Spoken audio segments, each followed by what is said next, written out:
اب معیشت رفتہ رفتہ کیش لیس ہو جائے گی۔ کیش لیس معیشت سے گورننس میں بہتری اور کرپشن میں کمی آئے گی۔ وزیر اعظم شہباز شریف کی زیر صدارت کیش لیس معیشت کے اقدامات پر جائزہ اجلاس۔ کہا کیش لیس معیشت کی واضح کردہ اہداف کا بینہ معینہ مدت میں حصول یقینی بنایا جائے۔ پوری دنیا ڈیجیٹل معیشت کی جانب تیزی سے گامزن ہے، پاکستان کو دنیا کے ساتھ قدم ملا کر چلنا ہوگا۔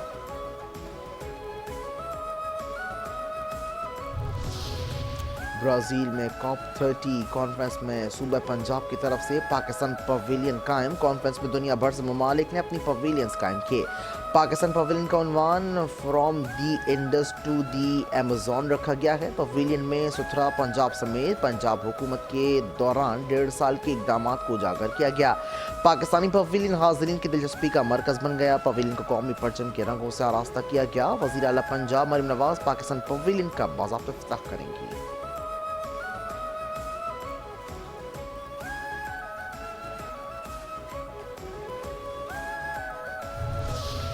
وزیر اعلیٰ فرماتے ہیں ہم معذرت چاہتے ہیں، شہر میں متعدد ترقیاتی منصوبے جاری ہیں، عوامی مشکلات پر حکومت معذرت خواہ ہے۔ وزیر اعلیٰ سندھ مراد علی شاہ کہتے ہیں کہ فوڈ پروجیکٹ کراچی کے طویل المدتی پانی کے مسائل کے حل کی جانب اہم پیش رفت ہے۔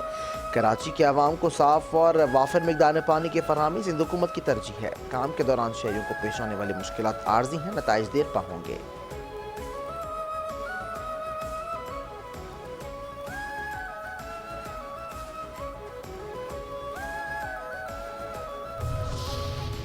کراچی کے کھنڈرات پر علی خورشیدی چراغ پا ترقی کے نام پر کراچی کو کھنڈر بنایا جا رہا ہے۔ یونیورسٹی روڈ پر ترقیاتی کام عوام کی سہولت کے لیے نہیں، عذاب بن چکا ہے۔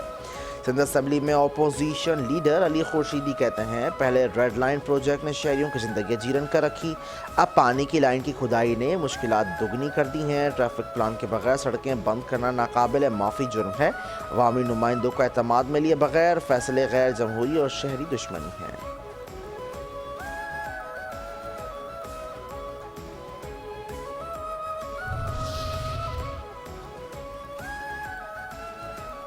ایڈیشنل آئی جی جاوید آلا موڈو کی زیر صدارت 35ویں نیشنل گیمز کی سیکیورٹی کے حوالے سے اجلاس۔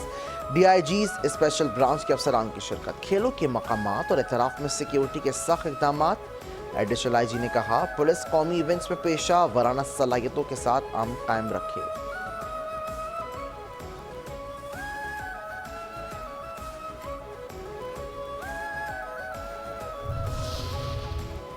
سندھ میں 15 دن میں 48,000 سے زائد ای چالان۔ ٹریفک پولیس کے مطابق سیٹ بیلٹ نہ باندھنے پر سب سے زیادہ 31,555 چالان کیے گئے۔ ڈرائیونگ کے دوران موبائل فون کے استعمال پر 1,263 چالان ہوئے۔ ہیلمٹ نہ پہننے پر شہریوں کے 8,421، تیز رفتاری پر 2,304 چالان، سگنل توڑنے پر 2,009۔ کالے شیشے والی گاڑیوں بھی ای چالان سے نہ بچ سکیں۔ فینسی نمبر پلیٹ پر 585، غلط سمت میں گاڑی چلانے پر 556 گاڑیوں کا ای چالان ہوا۔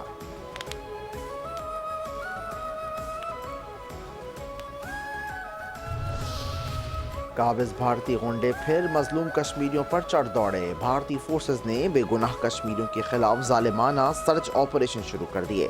متعدد بے گناہ افراد کو حراست میں لے لیا۔ غیر قانونی طور پر بھارت کے زیر قبضہ جموں کشمیر میں کشمیریوں کے خلاف اپنی مہم کو تیز کرتے ہوئے بھارتی فورسز نے 8 نومبر کو وادی کے کئی اضلاع سوپور، ہندواڑہ، بارہمولہ، پلوامہ اور اونتی پورہ میں بڑے پیمانے پر کریک ڈاؤن شروع کیا، جو ابھی تک جاری ہے۔ جعلی اور ظالمانہ تحقیقات جموں کشمیر پولیس کی جانب سے بے گناہ کشمیریوں کے خلاف جاری ظالمانہ مہم کا حصہ ہے۔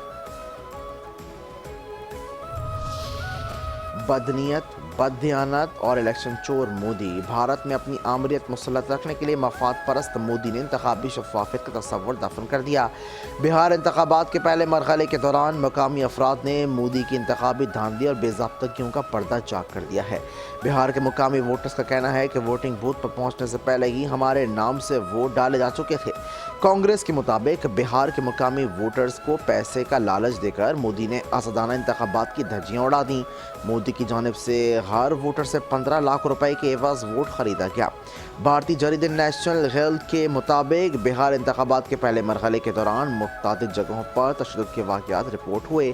ایگزٹ پولز اور زمینی حقائق میں تضاد نے بہار کے انتخابی نتائج پر عوامی شبہات مزید بڑھا دیے۔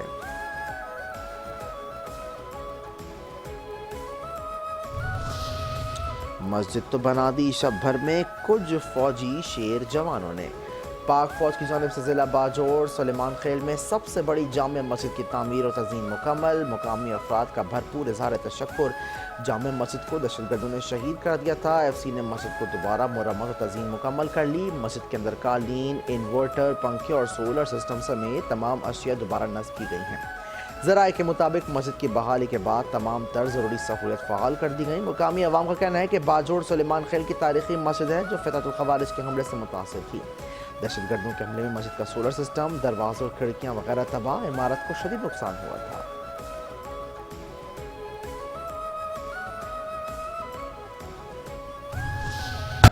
مویشیوں کی غیر ملکی کھیپ، ڈیری سیکٹر کی نئی shape. S I F C کے تعاون سے green corporate livestock initiative کا پاکستان کے ڈیری سیکٹر کے لیے تاریخی اقدام۔ ایس آئی ایف سی کی معاونت سے پاکستان میں لائیو اسٹاک سیکٹر کی جدید بنیادوں پر ترقی کے اقدامات جاری۔ کلاؤڈ ایگری گروپ کے اشتراک سے امریکہ سے درآمد شدہ مویشی براہ راست پاکستان پہنچ گئی ہے۔ اس اقدام سے دودھ کی پیداوار اور ڈیری مصنوعات کی برآمدات میں کثیر اضافہ ممکن۔ 2024 میں جی سی ایل آئی کے تحت برازیل سے اعلیٰ نسل کے مویشیوں کے کھیپ پاکستان پہنچنے پر بے حد پذیرائی ملی۔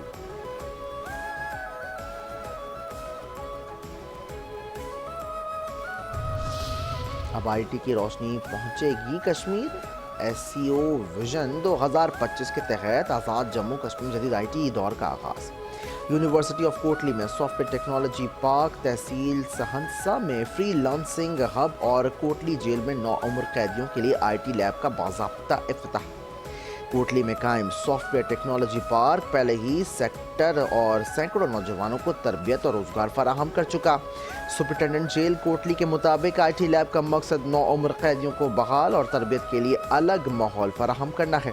منصوبے کا بنیادی ہدف نوجوانوں کو باقاعدہ آئی ٹی کی تعلیم دینا ہے۔ منصوبوں کا بنیادی مقصد آزاد جموں کشمیر کے نوجوانوں کو جدید ٹیکنالوجی سے ہم آہنگ کرنا ہے۔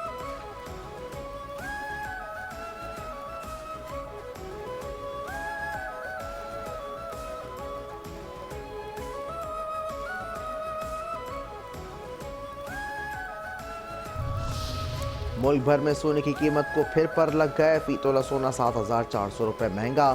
سونے کی فی تولہ نئی قیمت 4,29,862 روپے ہو گئی۔ 10 گرام سونے کی قیمت 6,337 روپے اضافے سے 10 گرام سونے کی قیمت 3,68,530 روپے ہے۔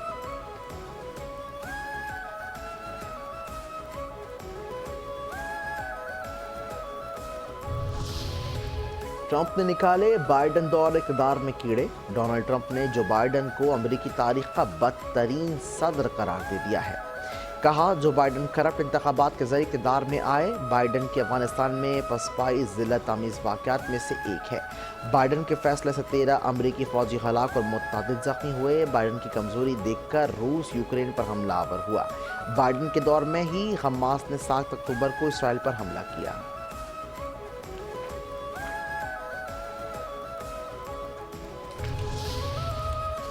پاکستانی ڈرامہ نویس، مصنف اور شاعر، معروف ادبی شخصیت ڈاکٹر عارفہ سیدہ زہرا انتقال کر گئی ہیں۔ عارفہ سیدہ 7 زبانوں پر عبور رکھتی تھیں، تعلیمی، انتظامی، سماجی اور ثقافتی کمیٹیوں کی رکن بھی رہ چکی ہیں، قومی کمیشن برائے خواتین کے چیئرپرسن بھی رہ چکی ہیں۔ صدر مملکت آصف علی زرداری کا رنج غم کا اظہار، کہا یہ علمی اور ادبی حلقوں کے لیے ناقابل تلافی نقصان۔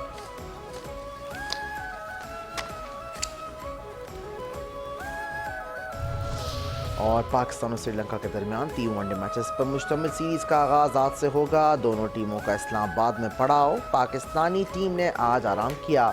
ون ڈے سیریز کے بعد 7 ملکی T20 سیریز کا آغاز ہوگا۔ 27 ملکی سیریز میں زمبابوے بھی شامل۔ 7 ملکی سیریز 17 نومبر سے 29 نومبر تک کھیلی جائے گی۔